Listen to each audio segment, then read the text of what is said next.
아브라함의 이야기가 끝이 난 줄 아셨죠? 죽지 않고 살아 돌아왔습니다.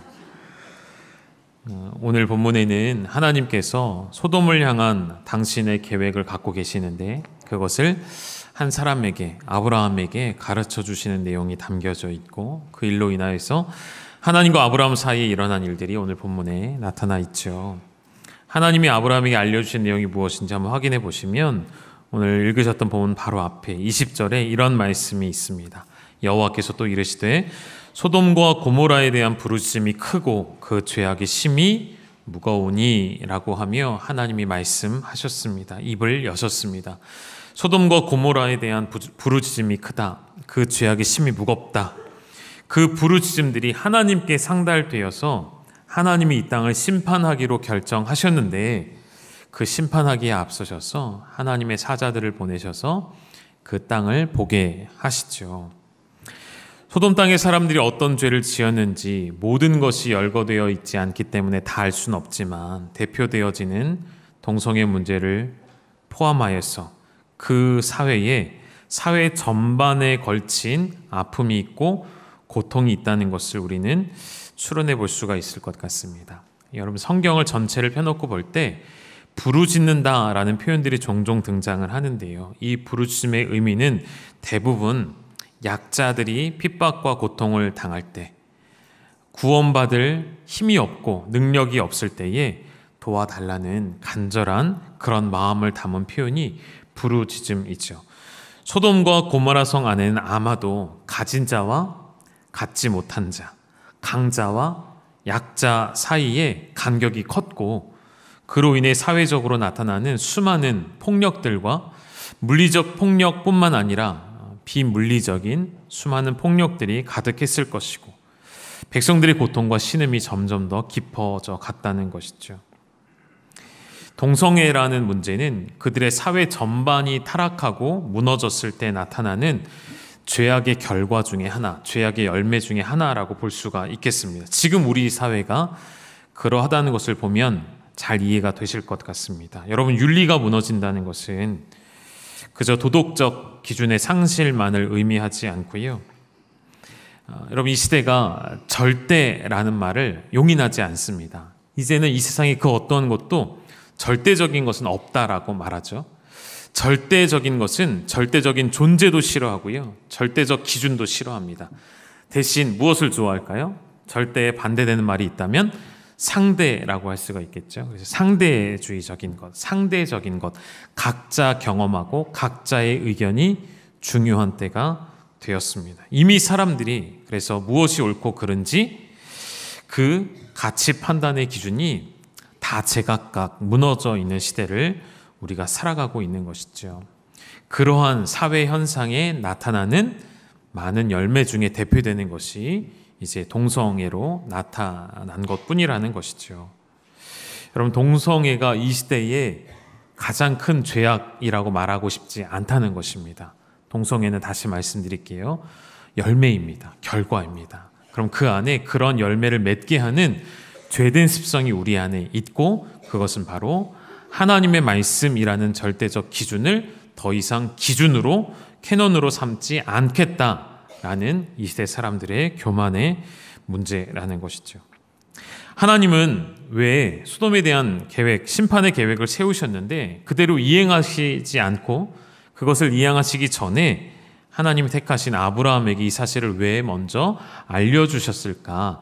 이것이 오늘 설교를 풀어가는 가장 중요한 질문이 되겠습니다.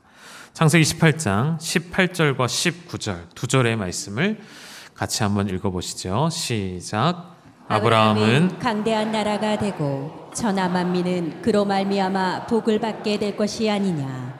내가 그로 그 자식과 건속에게 명하여 여호와의 도를 지켜 의와 공도를 행하게 하려고 그를 택하였나니 이는 나 여호와가 아브라함에게 대하여 말한 일을 이루려 함이니라. 아멘. 여러분, 이 구절에서 중요한 주제를 찾으셔야 합니다. 18장과 19장까지 그리고 더 나아가서 20장까지 계속 이어지는 내용 중에 중요한 주제가 언급이 됐어요. 하나님께서 아브라함에게 두 가지를 약속하셨는데 그 중에 하나가 의와 공도라는 단어입니다. 하나님께서 아브라함을 부르신 목적이 그들에게 복을 주시어서 그의 자손들이 영원한 복을 얻게 될 것이고 뿐만 아니라 그와 그의 후손들이 의와 공도의 나라를 세우도록 하시려고 하나님은 아브라함을 택하셨다라고 말씀하시는 것이죠. 여기서 말하는 의는 하나님의 의로움을 말하겠고요. 공도라는 것은 정의, 공의를 말하는 것이겠죠. 우리가 얼마 전에 하나님의 공의를 잠깐 살펴보셨던 것처럼 소돔과 고모라에서는 찾아볼 수 없는 것이 바로 이 하나님의 의와 정의, 공도라는 것이죠. 그 땅에 왜 부르심이 가득했을까요? 의와 공도가 상실되었기 때문이라는 것이죠. 하나님의 백성들이 이 땅을 살아가는 동안에 그럼 우리는 어떤 세상을 만들고 어떤 나라를 만들어가는 것을 꿈꿔야 할까? 가장 기본적인 것은 하나님의 의로움과 정의가 실행되어지는 세상이 되게 하는 것이겠죠. 그렇게 되려면 먼저 해야 할 일이 있습니다. 먼저 해야 할 것은 여러분이 그리스도인들이 서 있는 자리에 불의가 없도록 만드셔야 합니다. 우리가 세상을 향해 손가락질하기 이전에, 세상을 판단하기 이전에 우리에게는 불의가 없는지, 우리가 서 있는 자리와 영역에 불의가 없도록 하는 것이 먼저라는 것이죠. 성경에서 공의라는 단어가 다양하게 표현이 되어지는데요. 가장 많은 용법은요, 법정적 정의를 말합니다. 쉽게 말하면 공정한 재판이라는 뜻이 되겠죠. 하나님의 정의는 재판장에서 실현이 되는데 그 실행은 공정한 재판이 이루어지는 것입니다. 내 편이니까 법을 약하게, 상대편이니까 법을 강하게 그렇게 하는 것이 아니에요. 법이 무너지지 않고 공정한 재판이 이루어지는 일이 시행되어야 하는데, 일전에도 나눈 것처럼 교회는 그런 세상을 향해 선지자적 기능, 선지자적 역할을 충실히 감당해야 한다라고 말씀드렸고 뿐만 아니라 우리가 그렇게 살아내셔야 한다는 것입니다. 오늘 하나님께서 아브라함에게 약속하신 일이 얼마나 크고 놀라운지를 좀 생각해 보셔야 합니다. 하나님의 의와 공도를 만들어가는 나라. 하나님께서 이들에게 복을 주시어서 온 열방이 복을 얻게 하신다는 약속. 여러분, 예수님을 믿는다는 것은 그저 우리가 구원받았으니 만족하고, 그래서 기쁘게 신앙생활하고, 주일이면 교회 오는 일에 어려움이 없고, 예배 자리에 기대함으로 오고, 가족들이 건강하고 직장이 안정되고 그렇게 인생을 살다가 가는 것 아니라는 것이죠. 여기에 우리는 만족하셔서는 안 된다는 것입니다. 그보다 더 크신 하나님의 계획을 아셔야 하고, 그보다 더 크신 하나님의 위대하심을 여러분 보셔야만 한다는 것이죠. 하나님은 온 세상을 창조하시고 당신의 뜻대로, 법도대로 만물이 운행되어지고 역사되어지기를 원하십니다. 그 하나님의 뜻을 우리가 함께 보셔야 한다는 것이죠. 하나님의 통치와 다스리심 안에 있는 존재가 교회만 되어서는 안 된다는 것이죠. 우리가 속한 사회와 나라와 열방이, 세계가 하나님의 의와 정의가 선포되고 실현되는 세상이 되어져야 한다는 것이죠. 이러한 고민이 사실은 저와 여러분의 하루하루의 삶 속에서 깊이 생각해 봐야 할 문제가 된다는 것이죠. 여러분의 삶의 현장에서 꿈꾸며 기도해야 할 내용이 바로 이러한 것이 되어야 한다는 것이죠. 하나님 우리에게 참 좋은 교회를 주셨습니다. 하나님 우리에게 참 아름다운 공동체를 주셨습니다. 하나님을 참 사랑하고 경건하고 역동적인 예배가 있고 모이기를 힘쓰는 교회를 우리에게 허락하셨지만 여기서 우리는 그칠 수가 없다는 것이죠. 더 깊이, 더 복음으로 깊이 들어가 보시면 그 안에서 하나님이 정말 우리에게 원하시는 것이 무엇인지를 알게 되어질 것입니다. 그것이 바로 하나님의 정의와 공의가 실현되게 하려고 하나님은 저와 여러분을 이 땅에서 부르셨다는 것이죠. 다시 한번 창세기 18장 18절 19절 그러한 마음으로 한 번 더 읽어보실까요? 우리를 부르신 하나님의 뜻과 이유입니다. 시작.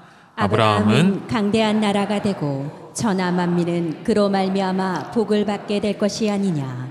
내가 그로 그 자식과 건속에게 명하여 여호와의 도를 지켜 의와 공도를 행하게 하려고 그를 택하였나니 이는 나 여호와가 아브라함에게 대하여 말한 일을 이루려 함이니라. 아멘.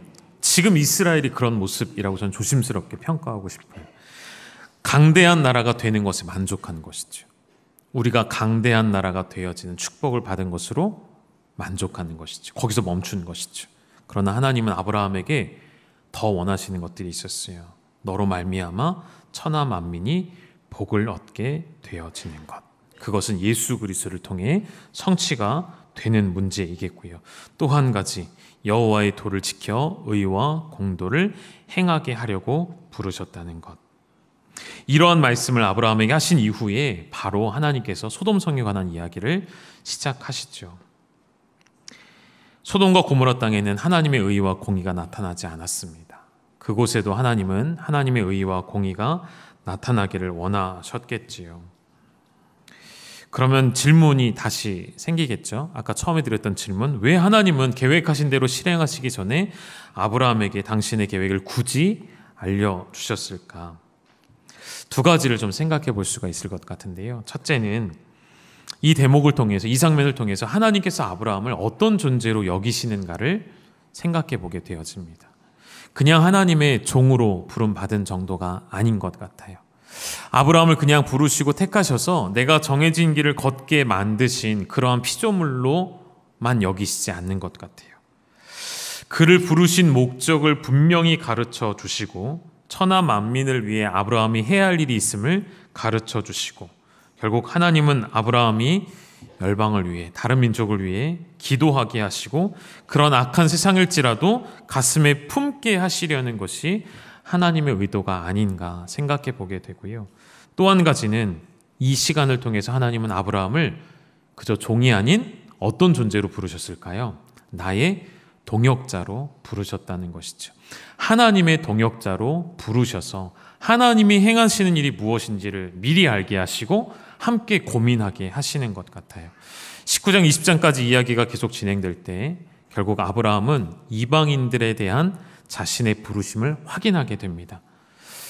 알지 못하는 민족, 물론 그곳에 조카 롯이 있었지만 그 민족을 향하여 하나님께 중보하는 아브라함의 기도가 나타나게 되는 것이죠. 여러분, 이전에는 아브라함이 다른 민족들을 공격하고 다른 민족들에게 하나님의 저주와 심판이 임하게 하는 역할도 했었습니다. 대표적인 사건이 애굽에서 일어났던 일이죠. 아내를 누이라 속이는 일로 인하여서 애굽이 하나님의 심판을 받게 되는 결과도 있었습니다. 그런데 아브라함의 이야기를 여러분 계속 쭉 보시면요, 12장부터 쭉 계속 보시면요, 점점 아브라함의 생각이 넓어지고 아브라함의 지경이 넓혀진다는 것을 보게 됩니다. 다른 말로 하면 성장해 가는 것을 봅니다. 아브라함이라는 한 인생이 자라가는 것을 보게 되어집니다. 자신의 이름이 왜 아브라함이 되었는지를 하나하나 경험하게 된다는 것이죠. 진짜 열방의, 열국의 아비가 되어져 가는 아브라함의 모습을 발견하게 됩니다.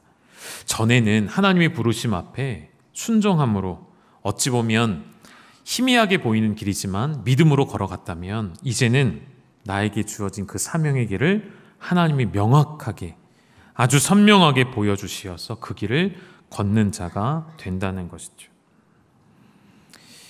우리의 신앙생활에 좀 이러한 부분들을 대입해 본다면 이렇게 좀 설명해 볼 수 있을 것 같습니다. 우리가 예수님을 처음 만나고 신앙생활을 처음 시작할 때에는, 예배 자리에 막 나오기 시작할 때는 우리의 기도가 오로지 나의 문제들이 전부이죠. 100%, 99% 나와 나의 가정에 관한 문제들이 아니었던가요? 그런데 우리의 믿음이 자라가기 시작하면 우리의 시선이 더 멀리 가게 되어지죠. 이웃을 위해, 열방을 위해, 세상을 향해. 여러분, 우리 교회의 특징 중에 하나가 1년 365일 열방 기도를 하고 있다는 것이죠. 매일 새벽 예배마다, 수요 예배마다, 주일에는 오후 예배 때 항상 열방 기도를 합니다. 열방 기도를 하다 보시면요, 여러분, 처음 듣는 나라들, 생소한 나라들 참 많이 있지 않습니까? 이 지구촌에 우리가 아직도 알지 못하는 곳이 너무나도 많이 있습니다. 그런 나라들에 대한 구체적인 기도 제목이 나올 때 여러분, 그 나라를 위해 전심으로 기도해 주셨으면 좋겠어요. 그 영혼들을 위해, 나라들을 위해, 위정자들을 위해 꼭 기도해 주셔야 되겠고요. 그렇게 여러분의 기도가 저는 지경이 넓혀지기를 원하고요. 그래서 우리는 계속해서 열방 기도를 멈추지 않고 하는 이유이기도 하겠죠. 우리 시선이 바뀌어져야 합니다. 우리가 자라간다면, 성장해 간다면 더 이상 나의 문제에 빠져 있지 않고 여러분의 문제에 대해 기도하지 말라는 뜻이 아닙니다. 기도하셔야 합니다. 반드시 기도하셔야 합니다. 하나님이 그 기도에 응답하시는 기쁨도 주실 것입니다. 그러나 동시에 여러분의 기도의 지경이 넓혀지셔서 얼마 전부터 또 우리가 하고 있는 것이 있죠. 한 달에 한 번은 목장에서 선교사님들을 위해 기도해 주시라 부탁을 드렸습니다. 그래서 교회에서 대구별로 선교사님들 기도 제목을 한 달에 한 번 정리해서 드리고 있습니다.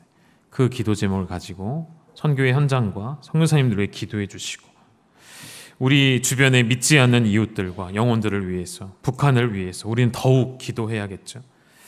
여러분의 기도에 변화가 있게 되어지기를 주님의 이름으로 축원합니다. 하나님의 목적을 위한 우리의 헌신이 되어야 하고 하나님의 뜻에 합하여진 우리의 소망이 되어져야 한다는 것이죠. 그런 내용들이 여러분의 기도의 내용 속에 담겨지셔야 한다는 것이죠. 그래서 오늘 아브라함의 하나님 앞에 간구하는 내용들, 하나님 50명, 45명, 40명 이러한 이야기는 결국 잘못 보면 하나님의 뜻을 꺾으려는 기도처럼 보이지만 아니에요. 잘 보시면요. 이 기도는 결국에는 나를 부르신 부르심에 따라가기를 결단하는 기도가 되어집니다. 아마도 심판에 대한 하나님의 계획을 들은 아브라함의 마음이 굉장히 다급했을 것 같습니다. 이 일이 일어나는 사건의 시간을 따져보면요. 하나님의 사자가 천사가 오후에 방문을 하고 나서요. 그 다음 날 아침에 소돔성이 멸망을 당하거든요. 시간이 촉박하죠. 그래서 하나님 앞에 아브라함이 섭니다. 그렇게 서게 되어질 때에 하나님께서 아브라함이 하나님께 뭐라고 고하였냐면 23절의 말씀 우리 한 번 더 좀 읽어보실까요? 이렇게 고백했습니다. 시작. 아브라함이 가까이 나아가 이르되 주께서 의인을 악인과 함께 멸하려 하시나이까. 여러분 하나님이 아브라함을 부르셔서 자신 앞에 세우십니다. 하나님이 허락하셨으니 설 수 있는 것이겠죠. 다시 말하면 여러분 이 표현은 성경에서 굉장히 중요한 용어 중에 하나인데요. 피조물인 한 사람이 하나님 앞에 감히 설 수 있다는 것. 그래서 아브라함이 오늘 기도할 때도 계속 하나님의 노하심에 대하여 염려하면서 감히라는 표현을 써요. 하나님 제가 감히 고백하기를 하나님 노하지 마옵소서 하면서 굉장히 어렵게 표현을 하죠. 이 표현은요 아브라함이 그저 하나님의 종이라서가 아니라 이 표현을 우리는 아브라함의 선지자적 역할이라고 말할 수가 있습니다. 하나님께서 아브라함에게 그저 피동적으로 능동적인 사람이 아니라 피동적으로 하나님이 시키는 일만 하는 존재가 아니라 하나님 앞에 의지를 가지고 서서 하나님께 고할 수 있는 권리와 권한을 주셨어요. 지금 여기서 아브라함의 역할은 종이 아닌 하나님의 선지자라고 말할 수 있다는 것이죠. 그 내용이 무엇이었죠? 50명의 의인이 있으면 아니면 45명 쭉 줄어서 30명, 20명 마지막에는 10명까지 줄어들게 되어지죠. 그리고 이러한 기도를 할 때에 아브라함이 하나님이 하신 말씀을 가지고 기도합니다. 아까 읽으셨던 19절 한번 다시 띄워주시겠습니까? 하나님이 나에게 명하신 대로 여호와의 도를 지켜 의와 공도를 행하라고 하시지 않았습니까? 그래서 하나님의 의와 공도를 하나님 지키십시오 라고 고백해요. 23절부터 25절까지 우리 한번 읽어보시죠. 시작. 아브라함이 가까이 나아가 이르되 주께서 의인을 악인과 함께 멸하라 하시나이까. 그 성중에 의인 50명이 있을지라도 주께서 그곳을 멸하시고 그 50의인을 위하여 용서하지 아니하시리까. 주께서 이같이 하사 의인을 악인과 함께 죽이심은 부당하오며 의인과 악인을 같이 하심도 부당하니이다. 세상을 심판하시는 이가 정의를 행하실 것이 아니니까. 아멘. 이런 기도입니다. 놀라운 기도이죠. 하나님 당신의 의가 있고 하나님의 공도가 있는데 어찌 의인과 악인을 함께 멸하실 수 있습니까? 이것이 하나님의 정의가 맞냐고 감히 묻고 있다는 것이죠. 여러분 이 기도는요. 하나님 그 땅에 몇 명의 의인이 있으면 저와 거래를 하시죠. 이런 내용의 기도가 아닙니다. 하나님과 밀당을 하는 기도가 아니라는 거예요. 여러분, 사실은 숫자가 중요하지 않습니다. 혹시 아브라함의 이런 기도를 보면서, 과거에 우리가 이 말씀을 보면서, 아니, 아브라함이 조금 더 용기를 내서 10명에서 멈추지 말고 몇 명까지 했으면 좋았을까요? 5명? 3명? 아니, 마지막에 1명까지라도 기도했으면 어땠을까? 이런 아쉬움 있지 않으세요? 그런 아쉬움을 갖고 있는 것은 우리가 이 기도의 핵심을, 본질을 잘못 이해하고 있기 때문일 수 있다는 것이죠. 여러분, 숫자가 중요한 것이 아니습니다. 이 기도는 혹은 하나님 앞에 포기하지 말고 기도하라는 그런 교훈을 담은 것도 아닐 것입니다. 오히려 숫자를 줄여가며 반복하며 아브라함이 기도하고 확인하고자 했던 한 가지가 있다면, 과연 하나님 당신의 공의는 무엇입니까? 라는 질문이 이 기도 속에 담겨져 있는 거예요. 하나님의 정의를 내가 알고 싶습니다 라는 거예요. 하나님, 저에게 의와 공도를 지키는 나라를 세우라 말씀하시지 않으셨습니까? 그 하나님의 의와 공의는 무엇입니까? 라고 묻는 기도가 되었던 것이죠. 그 기도의 결론은요, 하나님의 계획을 바꾸거나 꺾는 기도가 되어지지 않았고요, 결국 하나님의 뜻에 나의 생각이 일치가 되어지는 기도로 결론나게 되는 것이죠. 기도는 우리가 원하는 것, 우리가 바라는 것 구할 수 있죠. 그러나 그것이 우리의 기도의 최종적 목적은 아니라는 것이죠. 소위 말하는 지성이면 감천, 정성을 들이면 하늘을 감동시킬 수 있다는 것, 여러분, 그것은 우리의 기도의 원리가 될 수가 없습니다. 그 달빛 아래 물을 떠놓고 정성스럽게 매일매일 비는 그 행위와 크게 다르지 않기 때문인 것이죠. 그것이 바로 기복신앙입니다. 아브라함의 기도의 과정을 보면 숫자가 바뀌면서 하나님의 뜻을 바꾸려는 것처럼 보이지만, 마지막에는 10명에서 멈추고 하나님의 뜻에 따르기를 결정하죠. 여러분, 우리의 기도의 목적은 무엇을 향하고 있는지 점검해 보지 않으시겠습니까? 그 기도의 목적이, 그 기도의 끝에 내가 서 있는지, 나의 목적이 있는지, 아니면 그 기도의 끝에는 하나님이 계시는지 확인해 보셔야 합니다. 그럼 오늘 우리의 기도의 방향이 한 번 더 전환되어졌으면 좋겠습니다. 기도를 통해 하나님의 뜻이 이루어지기를 간절히 바라는 기도로 나아가는 것이죠. 그러한 기도가 바로 하나님과 동역하게 되는 기도인 줄 믿습니다. 하나님이 우리를 동역자로 부르실 때에 우리는 하나님의 시선에서 볼 수 있어야 돼요. 하나님의 마음으로 볼 수 있으셔야겠죠. 단, 여러분, 착각하지 않으셨으면 좋겠습니다. 우리가 기도 응답받는 모든 것들이 전부 다 하나님과의 동역이라고 생각하시면 안 될 것 같아요. 하나님은 우리의 마음의 소원을 이루어 주시는 분이 맞으시거든요.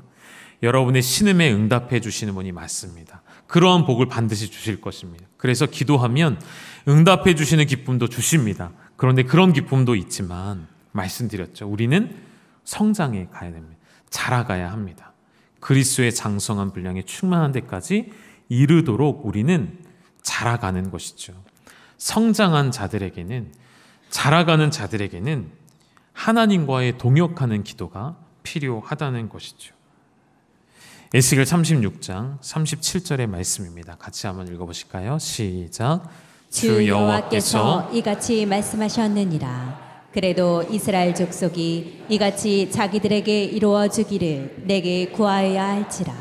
내가 그들의 수요일을 양떼같이 많아지게 하되. 아멘. 이 내용을 잠깐, 이 구절의 배경을 잠깐 설명해 드리면, 포로로 잡혀간 이스라엘 백성들을 내가 구원하겠다라는 하나님의 약속이 선포가 된 이후의 말씀이에요.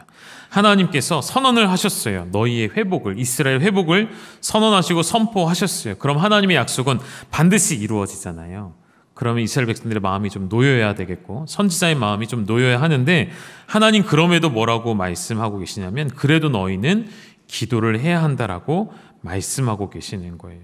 조금 더 설명을 해드리면, 여러분, 우리가 기도하지 않으면 하나님의 역사는 이루어지지 않을까요? 우리가 기도해야만 하나님의 역사가 이루어질까요? 중요한 질문이죠. 대답은 신중하게 마음속으로만 해보시겠습니까? 기도하지 않으면 하나님의 역사가 이루어지지 않는다. 진실인가요? 아니죠. 엄밀히 말하면 여러분, 우리가 기도하지 않아도 하나님은 당신의 역사를 이루어 가실 수 있는 분이십니다. 그럼 왜 하나님 우리에게 기도하기를 원하실까요? 다시 처음으로 돌아가셔서 동일한 내용이라는 것이죠. 우리의 기도를 통해 하나님은 우리와 동역하기를 원하신다는 것입니다. 반대로 우리가 기도하지 않았을 때에 어떠한 일이 성취되어진다면 우리는 어떤 생각을 가질까요? 첫째는 나의 능력, 나의 공로라고 우리는 주장할 것입니다. 혹은 우연히 일어난 일이라 생각할 것이겠죠. 하나님은 우리에게 그러한 길을 막으십니다. 모든 것이 하나님의 손 아래에 있음을 우리에게 깨닫기를 원하시는 것이죠. 다시 한번 말씀 띄워주실까요? 36장 37절. 하나님의 약속은 선언되었습니다. 그래도 하나님 뭐라고요? 그래도 너희는 내게 구하여야 할지라. 하나님께서 저와 여러분을 십자가에 달리신 예수 그리스도의 죽으심과 부활하심으로 우리의 모든 죄를 대속하시고 저와 영원한 하나님의 나라에 이르도록 결정하셨습니다. 변함이 없는 사실이 되게 하셨습니다. 그래도 너희는 뭐 하라고요? 하나님 앞에 모든 일들을 놓고 구하여야 할지라. 하나님의 뜻이 이루어지기를 구하고 하나님의 의와 공도가 가득한 나라가 되도록 너희는 지금도 쉬지 않고 기도하라 명령하고 계시다는 것이죠. 오늘 우리가 살아가는 세상을 보면 이 세상에 과연 하나님의 의가 있는지, 하나님의 공도가 나타나고 있는지 그렇다고 말할 수 있을까요? 그렇지 않죠. 그렇지 않은 세상을 우리가 살아갑니다. 모든 것이 대립되고 모든 것이 양극단을 달리고 절대적 기준은 상실해버린 이 시대를 살아갈 때에 하나님의 심판이 확정되었고 이런 악한 세상을 향하여 하나님은 반드시 심판의 때가 있음을 말씀하셨고 동시에 구원의 때가 있음을 말씀하셨는데 그냥 그때를 목적 없이 기다리는 것이 아니라 그래도 너희는 내게 구하여야 할지라 하시는 말씀과 같이 하나님과 동역하는 기도로 하나님의 시선으로 볼 수 있는 기도로 하나님의 마음을 헤아릴 수 있는 기도로 주님 앞에 나아가는 기도자가 되시기를 주님의 이름으로 축원드립니다. 함께 기도하시겠습니다. 하나님 아버지, 우리의 기도를 통해 동역하기를 원하시고 아브라함을 부르셔서 당신 앞에 세우시며 하나님 50명의 의인이 있다면, 아니 10명의 의인이 있다면 하나님 이 땅을 불쌍히 여겨주시면 안 되겠습니까? 라는 그 기도를 하나님은 듣기 원하셨던 것이죠. 하나님, 우리의 기도가 하나님과 거래하는 기도가 아니라는 것을 잘 압니다. 하나님, 우리의 기도는 하나님의 뜻을 꺾는 기도가 아님을 잘 압니다. 하나님의 심판이 확정되었을 때에도 하나님, 우리가 그들을 위하여 기도한다면 하나님은 그 기도를 통해 우리 가운데 일하시고 동역하시고 하나님이 그 아파하시는 마음을 알게 하시는, 비로소 열국의 아비가 되게 하시는 아브라함의 모습처럼 비로소 그리스도인이 되어져 가고 비로소 세상을 품는 하나님의 백성들이 되어지기를 원하오니 우리의 기도의 지경을 넓혀 주시어서 하나님의 뜻을 이루어 드리는 기도 되게 하여 주시옵소서. 하나님과 동역하는 기도가 되게 하여 주시옵소서. 예수님의 이름으로 감사하며 기도 올리옵나이다. 아멘. 나는 기도를 쉬는 죄를 범치 않으리. 우리 믿음으로 함께 찬양드리겠습니다.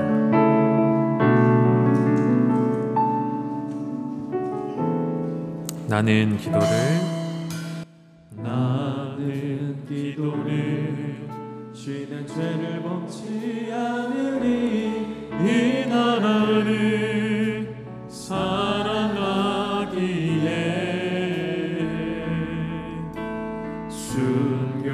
순교자들의 피로 감추고 산 나라 어둠에게 되어주지 않으리. 다시 처음부터 고백하실까요? 나는 기도를 쉬는 죄를 범치 않으리. 이 나라를 사랑하기에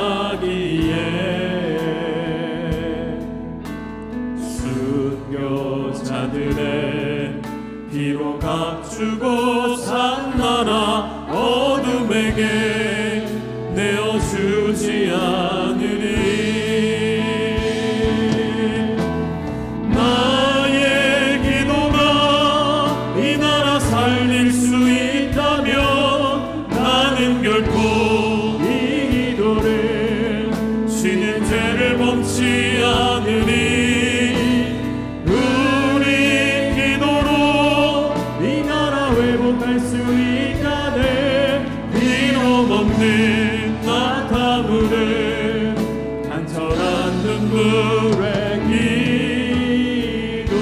자리에서 일어나셔서 한 번 더 믿음으로 고백하며 찬양하시겠습니다. 나는 기도를 쉬는 죄를 범치 않으리. 이 나라를 사랑하기에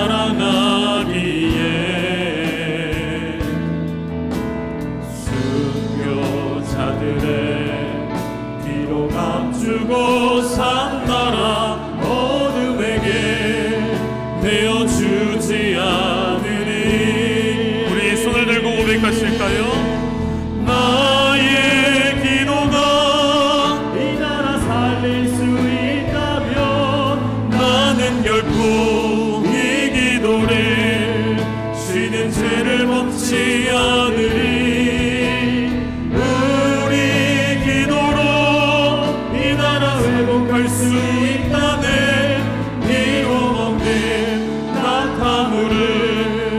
단순한 눈물의 기. 다시 고백합니다. 나의 기도가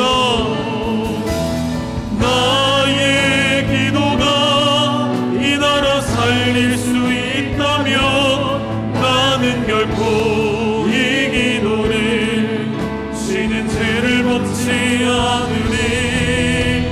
우리 기도로 이 나라 사용할 수 있다네.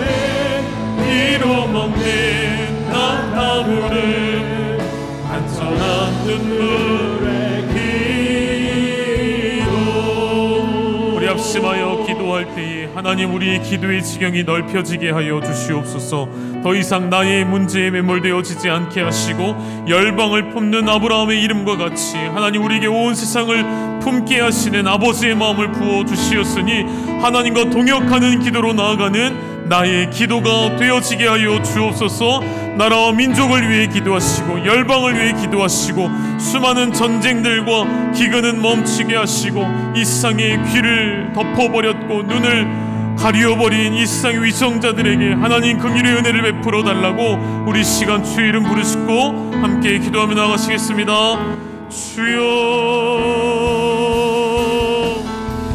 하나님 아버지, 나의 기도가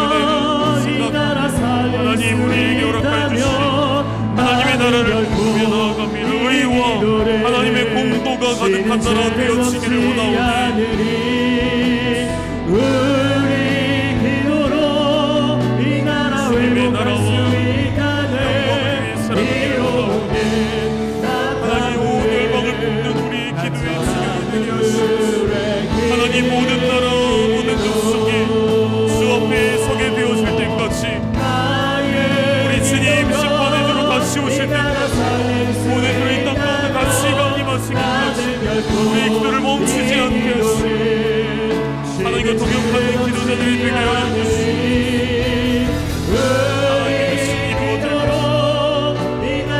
이루어질 것이고